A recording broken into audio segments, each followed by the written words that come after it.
নমস্কাৰ আজি ভিডিঅ'ত মই এটা ডিসকাস কৰিম এটা নতুন টার্ম আপোনালোকে হয়তো হেতু শুনা নাই এতিয়া আপুনি স্মল কোয়ান্টিটি আপুনি বাই সি যদি মানে আপুনি জাহাজেদি পঠাব হয় তেতিয়া হলে আপুনি কেনেকে মানে বাই সি আপুনি বুক কৰিব বা কম খৰচত আপুনি কেনেকে বুক কৰিব পাৰে আপোনাৰ এখিনি কামটো সিএচএ কৰি দিব কিন্তু আপোনাৰ এই বস্তুটোৰ ওপৰত যদি নলেজ থাকে তেতিয়া হলে আপুনি মানে ইজিলি আপুনি সিএচএ লগতো এই কথাটো ডিসকাস কৰিব পাৰিব এতিয়া এটা টার্ম হৈছে NVOCC মানে non vessel operating common carrier এতিয়া এই মানে অর্গানাইজেশনটো মানে কি কৰে তেওঁলোকে মানে বাই সি মানে যেতিয়া এক্সপোৰ্ট হ'ব তেতিয়া তেওঁলোকে মানে স্পেসটো কিনি লয় জাহাজৰ স্পেসটো কিনি লয় যেনেকে এক্সাম্পল হিচাপে আপোনালোকক বুজাই দিছো যে আপুনি সাপোজ মেক মাই ট্ৰিপ বা এবিলাকৰ পৰা যেতিয়া আপুনি বাই মানে এয়াৰ টিকেট আপুনি কৰে তেতিয়া তেওঁলোকে হেতু বাই মানে গুটেখিনি সিট বিলাক তেওঁলোকে বুক কৰি থয় আৰু সেইমতে আপোনাক ডিসকাউন্টেড প্ৰাইস বা এবিলাকত আপোনা বিক্ৰী কৰে এতিয়া ইয়াটো তেনেকে আপুনি জাহাজৰ মানে স্পেসটো এই NVOCC এ মানে কিনি লয় NVOCC কিনি লৈ আপুনি এতিয়া সাপোজ কম কোয়ান্টিটি আপুনি এক্সপোর্ট কৰিব তেতিয়া আপুনি কি পাব হাউস বিএল মানে আপুনি গুটেটো কন্টেইনাৰটো আপুনি এটা বস্তু পঠাব নোৱাৰে সাপোজ আপুনি 1000 কেজি এটা অৰ্ডাৰ পালে বা স্মল কোয়ান্টিটি আপুনি অৰ্ডাৰ পালে তেতিয়া আপুনি কি কৰিব NVOCC মানে যেটো স্পেস কিনি থয় সেই জাহাজটোত আপুনি তেওঁলোকৰ লগত কন্টাক্ট কৰিব পাৰে তেতিয়া তেওঁলোকে ডিসকাউন্টেড ৰেট বা মানে অলপ বহুত কম পইচাত আপুনি হেতু স্পেস আপুনি বুক কৰিব পাৰে এতিয়া আপোনালোকে গম পালে যে অনলাইন আপোনালোকে চাব পাৰে যে non vessel operating common career এটো মানে NVOCC আপুনি কলকাতা বা মুম্বাই এনেকে দি আপোনালোকে যেতিয়া মানে অনলাইন চাব তেতিয়া আপোনালোকে গম পাব বা তেওঁলোকৰ লগত কন্টাক্ট কৰি আপুনি সেইমতে আপুনি মানে কম এমাউন্ট যেতিয়া আপুনি এক্সপোৰ্ট কৰিব হয় আপুনি তেনেকে পঠাব পাৰে আৰু আপুনি এই ধৰণৰ সাৰ্ভিস আপুনি আগতে কথা পাতি প্ৰাইজিং টু লৈ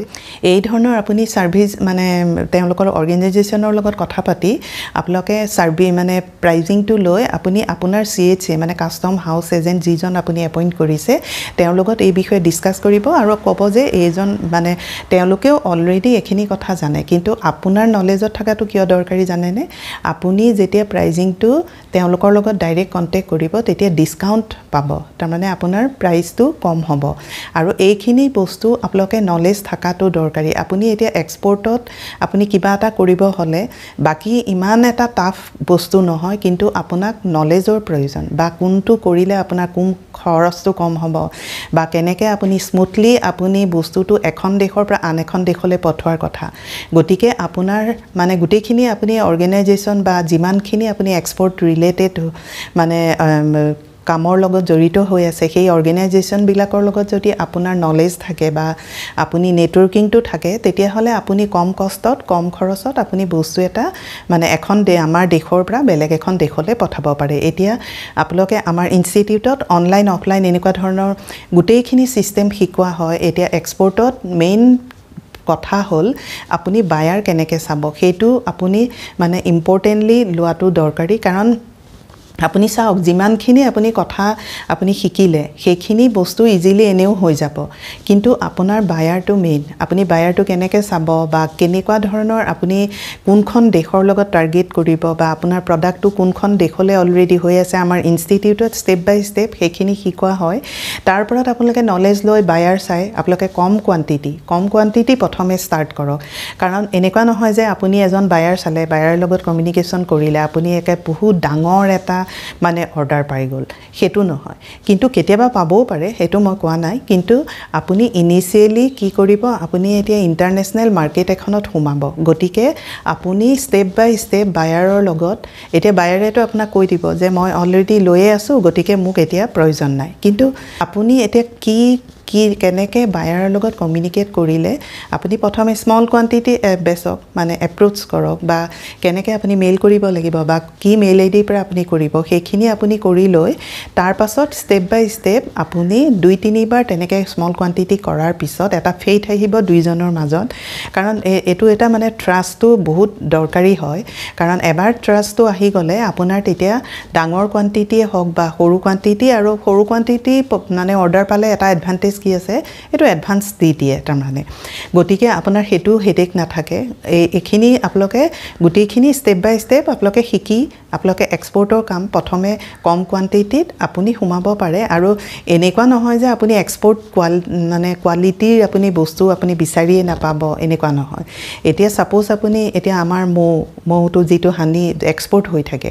হেতু আপুনি এতিয়া আমাৰ জংঘলবিলাকত হয় বা আমাৰ গাঁওবিলাকত হয় হেতুটো পিওৰ মৌ হয়